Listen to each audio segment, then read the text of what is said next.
The rise of the crossover shows that for many drivers, the appeal of the regular hatchback has been somewhat diminished in recent years. However, that hasn't stopped manufacturers from pushing ahead with these well-valued models. And that brings us to this, the new Skoda Fabia. It's a car which has historically appealed to those people who want a reliable yet low-cost way of getting about. And this version brings even more to the table with extra tech and new, more refined engines. So, should you pick this over a crossover? That's what we're going to find out today. The look of the Fabia is a great evolution on the design of the previous generation model. There's some hallmark features such as the large grille and distinctive lights, but it's all tied together with a nice undercover and relatively discreet feel. It's a premium looking car, and thanks to plenty of chrome accents, it feels far more upmarket than it used to. The new Fabia sits on a new platform, and it's one that it shares with the latest Volkswagen Polo too. And that means that inside we've got a far more high-tech affair than we had in the previous generation of Fabia. We've got a very large central screen, and we've got digital dials ahead of us, and that helps to lift the overall premium feeling of the cabin. The material quality is good too. There are some scratchy plastics here and there, but by and large for this car in this type of segment, it's just what you expect. And then there are a few storage options. You've got some nice door bins, and these cup holders are useful.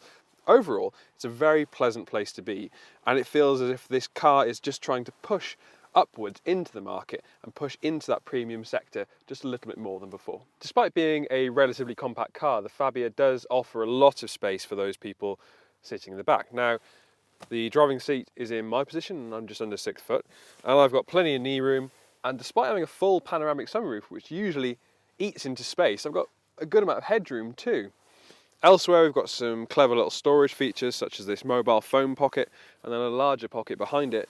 We do have some little door bins too. It's relatively stripped back, but again, it's what you'd expect from a car in this segment.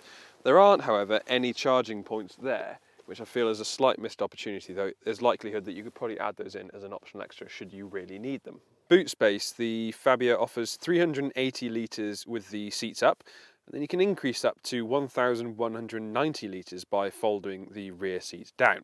It's a really nice square area too, and it's easy to access thanks to the light boot, which isn't powered but is easy enough to operate. The Fabia has historically been a car that's been kind of like a Swiss Army knife. It's been useful in all manner of different situations, and so you'd like to think that they'd carry that over into the new one, and it appears that they have. This car is really nice in all different situations. Around town, the light steering means that it's easy to pilot and it's not tricky to park. And on the motorway, it's surprisingly refined actually. The only aspect that you find flags up when you are travelling at high speeds is quite a bit of wind and road noise. But realistically, the suspension and the gearing setup is quite fantastic actually. And it all alludes to that overall feeling that you're getting a bigger car than it actually is. When you're out on the motorway, it sits at a cruise just wonderfully, and this 6-speed manual gearbox that we've got here linked to a 1-litre turbocharged petrol engine just works really nicely. We've only got about 106 brake horsepower to play with, but it feels like more than enough, and the torquey engine brings plenty of performance, and actually the in-gear performance of this car is fantastic. Like I said, the steering is pretty light, but that's what you expect from this kind of car. And because we've got a decent amount of tyre on these wheels, the ride is relatively good too. These are 17s on this car, so you probably could get smaller if you wanted a really comfortable ride. Of course, something that this powertrain has on its side is fuel economy, and Skoda claims that you should get up to 54.3 mpg combined, and that's pretty brilliant. I've been driving this car for a little while now, and it really does take quite a lot to drain the fuel tank. It's going to be a great car for people who do want to have minimal running costs, and because its CO2 figures are so low, around 121 grams per kilometre if you go for the largest wheel option, it's not going to cost too much to tax either.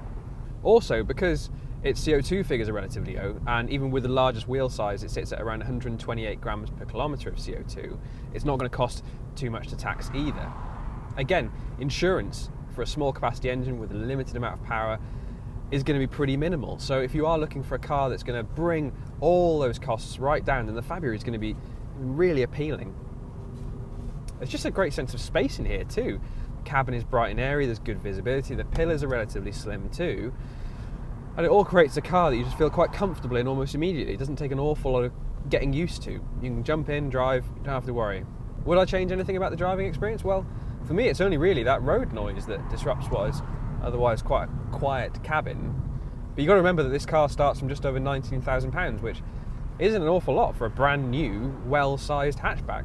And they've got to find some budget somewhere, and probably that's coming from soundproofing. So realistically, the road noise and wind noise is a small bugbear that you can quite easily learn to live with. It just feels like a very well-rounded package, and that's something we've come to expect from pretty much every Skoda model. And the Fabia has, as we've said, historically been a car that has nailed that right on the money. And this new one seems to do just that yet again. As I said at the start of this video, a lot of people are bypassing conventional hatchbacks and city cars in favour of high-riding crossovers. Now, the Fabia is a great example of why that shouldn't be the case. It's practical, it's spacious, and it offers great value for money too. And it's just a great all-rounder that really showcases why usual hatchbacks are still a great option in the market. So if you are looking at a crossover and you think that hatchbacks are a done deal and shouldn't be considered anymore, then you should check out the Fabia because it shows just what these cars have to offer.